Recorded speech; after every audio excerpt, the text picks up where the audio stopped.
ஒரு பிள்ளை வந்து தன்னைத்தானே காயப்படுத்தி சூசைட் மூடுக்கு வந்துட்டான். பிடிக்க போன உம்மாவை கத்தி எடுத்து குத்திரிக்கா, மயிரிழையில் தப்பியிருக்கான். கிட்ட வந்தால் கொல்லுவோன்னு. நல்ல எஜுகேட்டான ஒரு படித்த ஃபேமிலி, நல்ல திறமையான அழகான ஒரு குடும்பம், அழகான ஒரு பிள்ளை.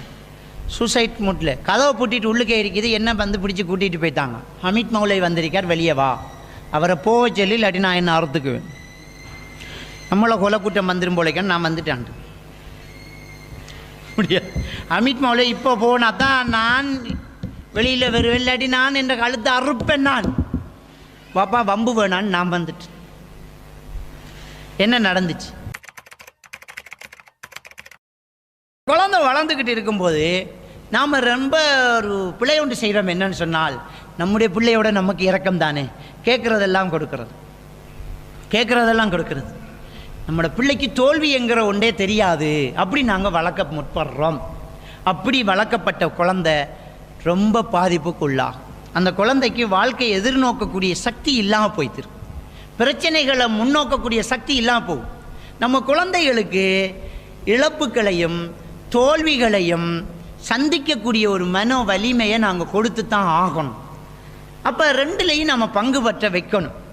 விரிஞ்ச சுதந்திரமோ இறுக்கி பிடிச்ச கட்டுப்பாடோ தேவையில்லை. நமக்கு கட்டுப்படுத்த வேண்டிய இடத்துல கட்டுப்படுத்தி, சுதந்திரம் கொடுக்க வேண்டிய இடத்துல சுதந்திரம் கொடுத்து வளர்த்தா தான் அந்த குழந்தை வாழ்க்கையை எதிர்த்து போராடக்கூடிய ஒரு பிள்ளையாக வளரும்.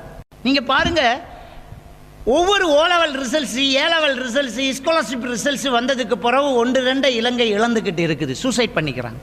போன வருஷம் ஸ்காலர்ஷிப் சில ரிப்போர்ட் வந்ததுக்கு பிறகு நூரலியா சைட்டில் ஒரு பிள்ளை சூசைட் பண்ணிட்டு, 10 வயசு பிள்ளை சூசைட் பண்ணுற அளவுக்கு அந்த குழந்தைக்கு வாழ்க்கையை எப்படி படித்து கொடுத்துட்டு இருக்கிறாங்க. இதில் சூசைட் பண்ணின ஆக்களை எல்லாம் நாங்கள் எடுத்து பார்த்தால் முக்கால்வாசி திறமையானவர்கள் தான். சூசைட் பண்ணார் தெரியுமா? 2A ஒரு B, ஏன் B வரணும் என்று சூசைட். 7A ஒரு B, 8A வரலையே என்று சூசைட். இந்த எஸ் பாட்டியெல்லாம் சூசைட்டை நினச்சி பார்க்காது. இந்த சி பாட்டியெல்லாம் சி என்று போயிட்டே இருப்பான். அவங்களுக்கு பிரச்சனையே கிடையாது. பிரச்சனை எங்கே இருக்குது தெரியுமா? எப்போவுமே ஜெயிச்சுக்கிட்டு வந்தது தோக்கும்போது தான் பிரச்சனையே இருக்குது. அந்த பிள்ளை வாழ்க்கையில் வரலாற்றில் ஸ்கூலில் தோத்த சரித்திரமே கிடையாது. எப்போ பார்த்தாலும் ஸ்கூல் ஃபெஸ்ட்டு ஏ லெவல் ஃபெயில், சூசைட். அப்போ அந்த குழந்தைகள மனசுக்குள்ள தோல்வியை தாங்கக்கூடிய மனசக்தியை பெற்றோர்கள் கொடுக்கல. இது நாம் விட்ட பெரிய ஒரு தவறு. அப்போ நாங்கள் என்ன செய்யணும்? இந்த குழந்தைகளுக்கு கேட்குறதெல்லாம் கொடுத்து செல்லம் கொடுத்து வளர்த்திங்கன்னு சொன்னால் கிடைக்காத ஒரு சந்தர்ப்பம், கொடுக்க முடியாத ஒரு சூழ்நிலை உங்களுக்கும் வரலாம். உங்களுக்கு கொடுக்க முடியாத ஒரு சூழ்நிலை வரலாம். அப்போ குழந்தைக்கு உங்கள் நிலைமையை புரியப்படுத்த முடியாது.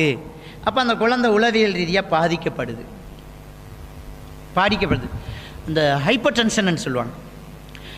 கவுன்சிலிங் அந்த பிள்ளைக்கு தேவையில்லை, ஏன்னா அது முத்தி போச்சு. இப்போ அதுக்கு டேப்லெட் தான் தேவை. அந்த ஒரு ஸ்டேஜை தாண்டினதுக்கு பிறகு அதுக்கு மருந்து தான் கொடுக்கணும். சைக்காட்ரிஸ்ட் டாக்டரை கேஸ், எந்த கேஸு அம்மா வா அஞ்ச வா. எப்படி பிள்ளை வளர்த்த? பிள்ளை 1 வயசாக இருக்கும்போது புருஷன் மௌத்தா போய்த்தார்.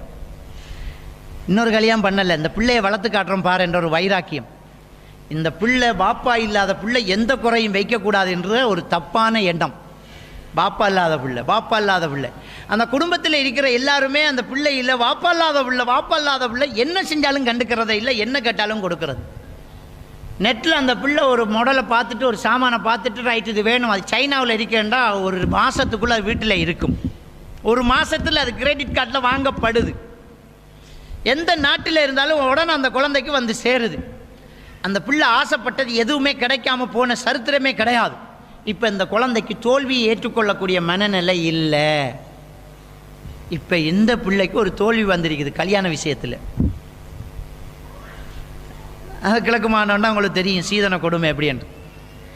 அவள் விரும்பின ஒரு மாப்பிள்ளை, ஒரு படித்த ஒரு டாக்டர். அவர் கேட்ட சீதனம் 1.5 கோடி ரூபாயோட ஒரு வீடு, இன்னைக்கு எஸ்டிமேட்டு இதில் கட்டுங்க வீடுன்னு படத்தை கொடுக்குறான் மாப்பிள்ளை. அந்த அளவுக்கு பெய்த்து மாப்பிள்ளை மாதிரி இந்த வீட்டை கட்டினா கல்யாணம். அந்த வீட்டை கட்டுறதுக்கு இன்ஜினியர் மாரை கொடுத்து பார்த்தா 1.5 கோடிக்கு அங்கே மொத்த சொத்துலேயுமே இல்லை. அது சரியாக கட்டித்தா முடியாது மகள். அப்போ நான் சாக போகிறேன்.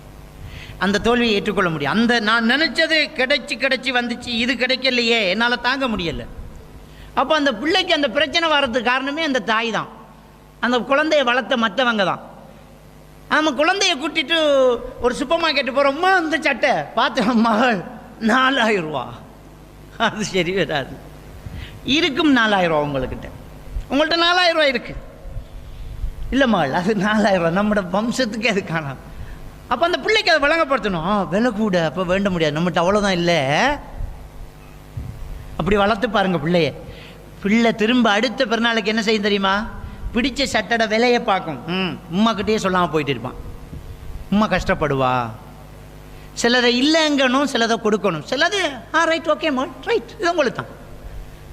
தாய் தகப்பன் எப்போவுமே இல்லைன்னு சொல்கிறாங்கங்கிற மனநிலை இப்போ இருக்காது. தாராங்களே, சிலதை தாராங்களே, சிலதை இல்லைங்கிறாங்க. நீங்கள் எதை இல்லைங்கிறீங்களோ அதுக்கு காரணம் சொல்லி ஆகணும். மொட்டையாக இல்லைன்றாதீங்க, அது குழந்தைய மட்டமாக தட்டி விட்டுரும், குழந்தைக்கு மனநிலையை பாதிப்படைய செய்யும். குழந்தைகள்கிட்ட காரணம் சொல்லுங்க. குழந்தை சொல்லும், ஸ்கூலில் எல்லாரும் ட்ரிப் போகிறாங்கம்மா, 2000 ரூபா தான், இன்றைக்கே காசை கொண்டு வந்து கட்டி பேரை பதிய சொல்லியிருக்காங்க.